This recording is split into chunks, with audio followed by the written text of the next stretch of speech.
ವಿಭಿನ್ನ ರೀತಿಯ ವಿಶೇಷ ಮಾಹಿತಿಗಾಗಿ ನಮ್ಮ ಚಾನಲನ್ನು ಸಬ್ಸ್ಕ್ರೈಬ್ ಮಾಡಿ, ಲೈಕ್ ಮಾಡಿ, ಶೇರ್ ಮಾಡಿ. ಯಾವ ಯಾವ ದಾನವನ್ನ ಮಾಡೋದ್ರಿಂದ ಏನು ಪುಣ್ಯ ಲಾಭ ಬರುತ್ತೆ ಅನ್ನೋದನ್ನ ಪ್ರತಿಯೊಬ್ರು ತಿಳ್ಕೊಳ್ಬೇಕು. ಸುಮ್ಮನೆ ಮಾಡೋದಲ್ಲ.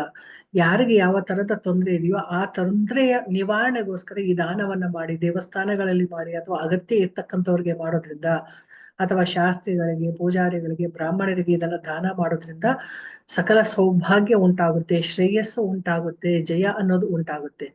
ಅನ್ನದಾನವನ್ನ ಮಾಡೋದ್ರಿಂದ ದರಿದ್ರತೆ ಅನ್ನೋದು ದೂರ ಆಗುತ್ತೆ, ಹಾಗೆ ಋಣ ಬಾಧೆಗಳು ದೂರ ಆಗುತ್ತೆ. ವಸ್ತ್ರದಾನವನ್ನ ಮಾಡಿದಾಗ ಆಯುಷ್ಯ ಅನ್ನೋದು ವೃದ್ಧಿ ಆಗುತ್ತೆ. ಭೂಮಿಯನ್ನ ದಾನ ಮಾಡಿದಾಗ ಈಶ್ವರ ಲೋಕ ಅಥವಾ ಬ್ರಹ್ಮಲೋಕ ಪ್ರಾಪ್ತಿ ಆಗುತ್ತೆ. ಸಕ್ಕರೆ ಮತ್ತು ಬೆಲ್ಲವನ್ನ ದಾನ ಮಾಡಿದಾಗ ದಾಂಪತ್ಯ ಜೀವನ ಸುಖಕರವಾಗಿರುತ್ತೆ. ಜೇನುತುಪ್ಪವನ್ನ ದಾನ ಮಾಡಿದಾಗ ಪುತ್ರ ಸಂತಾನ ಉಂಟಾಗುತ್ತೆ.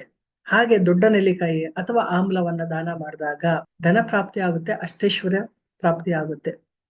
ಮತ್ತೆ ಛತ್ರಿಯನ್ನ, ಚಪ್ಪಲಿಯನ್ನ ದಾನ ಮಾಡಿದಾಗ ಪಿತೃಗಳ ಆಶೀರ್ವಾದ ಸಿಗುತ್ತೆ. ಮೊಸರನ್ನ ದಾನ ಮಾಡಿದಾಗ ಇಂದ್ರಿಯಗಳನ್ನ ನಿಗ್ರಹ ಮಾಡಬಹುದು. ಹಾಲನ್ನ ದಾನ ಮಾಡಿದಾಗ ಸುಖವಾದ ನಿದ್ದೆ ಬರುತ್ತೆ. ಅಂದ್ರೆ ಚಿಂತೆ ಚಿಂತೆ ಜಾಸ್ತಿ ಆಗೋದು ಅಥವಾ ನಿದ್ರಾಹೀನತೆ ಅನ್ನೋದು ಕಡಿಮೆ ಆಗುತ್ತೆ. ಇನ್ನು ಅಕ್ಕಿಯನ್ನ ದಾನ ಮಾಡಿದಾಗ ಸಕಲ ಪಾಪಗಳು ನಿವಾರಣೆ ಆಗುತ್ತೆ.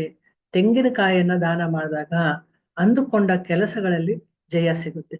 ಹೀಗೆ ಒಂದೊಂದು ದಾನವನ್ನ ಮಾಡಿದಾಗ್ಲೂ ಸಹ ಇರ್ತಕ್ಕಂಥ ಎಷ್ಟೋ ಕರ್ಮಗಳು ದೂರ ಆಗುತ್ತೆ. ಹಸುವನ್ನ, ಕರುವನ್ನ ದಾನ ಮಾಡೋದ್ರಿಂದ ಸಕಲ ದೋಷಗಳು ಸಹ ನಿವಾರಣೆ ಆಗುತ್ತೆ. ಜನ್ಮ ಜನ್ಮದ ಕರ್ಮಗಳು ದೂರ ಆಗ್ಬಿಡುತ್ತೆ. ಯಾಕಂದ್ರೆ ಮುಕ್ಕೋಟಿ ದೇವತೆಗಳು ಅದರಲ್ಲಿ ವಾಸ ಮಾಡ್ತಾ ಇರ್ತಾರೆ. ಹಸುವನ್ನ ನಾವು ಕಾಮಧೇನು ಅಂತ ಹೇಳ್ತೀವಿ. ಹಾಗೆ ನಮ್ಮೆಲ್ಲ ಬಯಕೆಗಳು, ಇಷ್ಟಾರ್ಥಗಳು, ಆಸೆಗಳು ಪೂರೈಕೆ ಆಗುತ್ತೆ. ಜನ್ಮ ಜನ್ಮದ ಕರ್ಮಗಳು ದೂರ ಆಗಿ ನಮ್ಮ ಜೀವನದಲ್ಲಿ ಏನು ದಾನ ಮಾಡ್ಬೇಕು, ಯಾವಾಗ ಮಾಡ್ಬೇಕು, ಹೇಗೆ ಮಾಡ್ಬೇಕು ಅನ್ನೋದನ್ನ ತಿಳ್ಕೊಳ್ಬೇಕು. ಜೊತೆಗೆ ಪುಸ್ತಕವನ್ನ, ಪೆನ್ನನ್ನ ದಾನ ಮಾಡೋದ್ರಿಂದ ವಿದ್ಯಾಭ್ಯಾಸದಲ್ಲಿ ಇರ್ತಕ್ಕಂಥ ಎಲ್ಲ ತೊಂದರೆಗಳು ಸಹ ದೂರ ಆಗುತ್ತೆ. ಇದನ್ನ ಯಾವಾಗ ಬೇಕಾದ್ರೂ ಮಾಡಬಹುದು. ಹಾಗೆ ತರಕಾರಿಗಳನ್ನ, ಹಣ್ಣುಗಳನ್ನ ದಾನ ಮಾಡೋದ್ರಿಂದ ರೋಗಗಳು ನಿವಾರಣೆ ಆಗ್ತಾ ಇರುತ್ತೆ. ಯಾವಾಗ ನಾವು ಈ ದಾನವನ್ನ ಪ್ರೀತಿಯಿಂದ, ಖುಷಿಯಿಂದ, ಒಂದೇ ಮನಸ್ಸಿನಿಂದ ಮಾಡ್ತೀವೋ, ಬೇರೆ ಆಲೋಚನೆ ಇಲ್ಲದೆ ಸಮಾಧಾನಕರವಾಗಿ ಮಾಡಿದಾಗ ನಮ್ಮ ಎಲ್ಲ ಇಷ್ಟಾರ್ಥಗಳು ನೆರವೇರುತ್ತೆ. ನಾವು ಮಾಡ್ತಕ್ಕಂಥ ದಾನಕ್ಕೆ ಪುಣ್ಯ ಅನ್ನೋದು ಬರುತ್ತೆ. ನಮ್ಮ ದೋಷಗಳೆಲ್ಲವೂ ಸಹ ನಿವಾರಣೆ ಆಗುತ್ತೆ. ಹಾಗಾಗಿ ದಾನ ಮಾಡುವಾಗ ದುಡ್ಡಿರಬಹುದು ಅಥವಾ ವಸ್ತು ಇರಬಹುದು, ಯಾವುದೇ ಒಂದು ಪದಾರ್ಥಗಳಿರ್ಬೋದು, ಇದನ್ನೆಲ್ಲವನ್ನ ನಾವು ಇಷ್ಟಪಟ್ಟು ಮಾಡ್ಬೇಕು. ಒಂದು ಕೋರಿಕೆಗಳನ್ನ ಇಟ್ಕೊಂಡು ಮಾಡೋದು ಒಂದು ರೀತಿ ಆದ್ರೆ ನಿಸ್ವಾರ್ಥದಿಂದ ಮಾಡ್ಬೇಕು. ಈ ಉಪ್ಪನ್ನೂ ಸಹ ದಾನ ಮಾಡ್ತೀವಿ, ಸಾಸಿವೆಯನ್ನ ದಾನ ಮಾಡ್ತೀವಿ, ಕುಂಬಳಕಾಯಿಯನ್ನ ದಾನ ಮಾಡ್ತೀವಿ.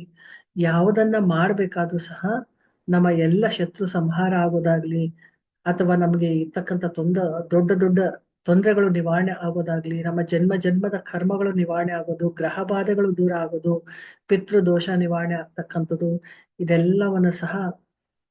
ಇದೆಲ್ಲದ್ರಲ್ಲೂ ಸಹ ಒಳ್ಳೇದನ್ನ ಮಾಡ್ತಕ್ಕಂಥದ್ದು. ಪ್ರಾಣಿ ಹಿಂಸೆ ಮಾಡಿದ್ರೆ, ಸ್ತ್ರೀ ದೋಷಕ್ಕೆ ಒಳಗಾಗಿದ್ರೆ, ಸ್ತ್ರೀ ಶಾಪಕ್ಕೆ ಒಳಗಾಗಿದ್ರೆ, ಈ ರೀತಿ ಬೇರೆ ಬೇರೆ ದಾನಗಳನ್ನ ಮಾಡೋದ್ರ ಜೊತೆಗೆ ನಾವು ಒಳ್ಳೆ ಆಲೋಚನೆಗಳನ್ನು ಸಹ ಮಾಡ್ಬೇಕು.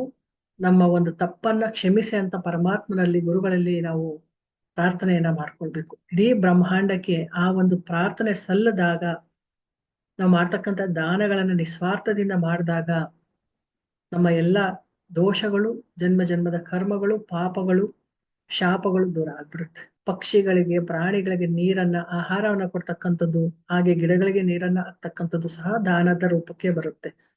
ಇದೆಲ್ಲ ಆ ಜೀವಿಗಳು ಸಂಪ್ರೀತರಾದಾಗ ಅಲ್ಲಿರ್ತಕ್ಕಂಥ ದೋಷಗಳು ದೂರ ಆಗ್ಬಿಡುತ್ತೆ. ಇದನ್ನ ಮಕ್ಕಳಾದಿಯಾಗಿ ಎಲ್ಲರೂ ಮಾಡ್ಬೇಕು. ಮನೆಯಲ್ಲಿ ಎಲ್ಲರಿಗೂ ಹೇಳ್ಕೊಡಿ ಈ ದಾನದ ಮಹತ್ವ ಎಷ್ಟು ಚೆನ್ನಾಗಿರುತ್ತೆ. ಯಾಕಂದ್ರೆ ನಮಗೆ ಬಂದಿರ್ತಕ್ಕಂಥ ಆದಾಯದಲ್ಲಿ ಒಂದು ಅಂಶ ದಾನ ಅನ್ನೋ ರೀತಿನಲ್ಲಿ, ಧರ್ಮ ಅನ್ನೋ ರೀತಿನಲ್ಲಿ ನಾವು ಖರ್ಚು ಮಾಡಿದ್ರೆ ಮಾತ್ರನೇ ನಾವು ಮಾಡ್ತಕ್ಕಂಥ ಸಂಪಾದನೆ ಅಥವಾ ಕೆಲಸಕ್ಕೆ ಅಭಿವೃದ್ಧಿ ಅನ್ನೋದು ಮುಂದಕ್ಕೆ ನಮಗೆ ಸಿಗ್ತಕ್ಕಂಥದ್ದು. ಇಲ್ಲ ಅಂತಂದ್ರೆ ನಾವ್ ಎಷ್ಟೇ ದುಡಿದ್ರು, ಏನೇ ಸಂಪಾದನೆ ಮಾಡ್ತಾ ಇದ್ರು, ನಮ್ಮ ಹತ್ರ ದುಡ್ಡಿಲ್ಲ ಅಂತ ಬೆಚಾಡ್ಕೊಂಡು ಬದುಕ್ತಾ ಇದ್ರೆ, ಈ ದಾನ ಧರ್ಮ ಮಾಡ್ಲಿಲ್ಲ ಅಂತಂದ್ರೆ ನಮಗೆ ಎಷ್ಟು ಸಂಪತ್ತಿದ್ರು ನೆಮ್ಮದಿ ಇರೋದಿಲ್ಲ. ಅದನ್ನ ಕಳ್ಕೊಳಕ್ಕೆ ಒಂದಷ್ಟು ಮಾರ್ಗಗಳು ನಾವೇ ತಂದ್ಕೊಂಡ್ಬಿಡ್ತೀವಿ.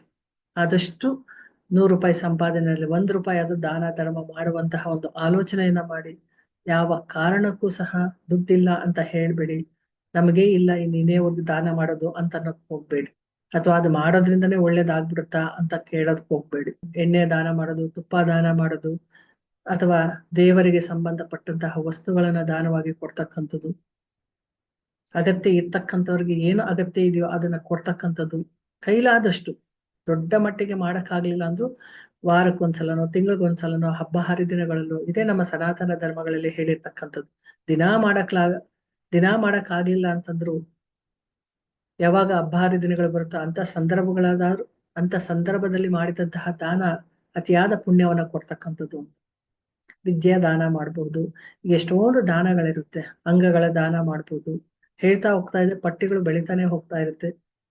ಹಾಗಾಗಿ ಯಾರಿಗೆ ಯಾವ್ದು ಅನುಕೂಲ ಆಗುತ್ತೋ ಆ ದಾನ ಮಾಡುವಂತಹ ಒಂದು ಸಂದರ್ಭಗಳು ಬಂದಾಗ ಆ ಯೋಗವನ್ನ ಕಳ್ಕೊಳ್ಳೋದು ಬೇಡ. ಕೊಟ್ಟು ಮತ್ತಷ್ಟು ಒಳ್ಳೇದನ್ನ ಪಡ್ಕೊಳ್ಬಹುದು.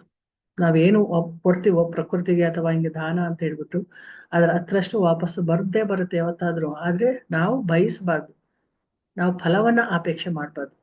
ಕೃಷ್ಣ ಹೇಳ್ದಂಗೆ ಕರ್ತವ್ಯವನ್ನ ನೀನ್ ಮಾಡು, ಕೆಲಸವನ್ನ ನೀನ್ ಮಾಡು, ಫಲಾಫಲ ಅಪೇಕ್ಷೆ ಇಲ್ಲದೆ ನಾನು ಯಾರಿಗೆ ಏನ್ ಕೊಡ್ಬೇಕು ಅದು ಕೊಡ್ತೀನಿ ಅಂತ ಹೇಳುವ ರೀತಿನಲ್ಲಿ ನಾವು ಅಪೇಕ್ಷೆ ಇಲ್ಲದೆ ನಾವು ಮಾಡ್ತಾ ಹೋಗ್ಬೇಕು. ಫಲ ನಾವು ಅಪೇಕ್ಷೆ ಮಾಡಬಾರ್ದು. ಭಗವಂತ ಕೊಟ್ಟೆ ಕೊಡ್ತಾನೆ.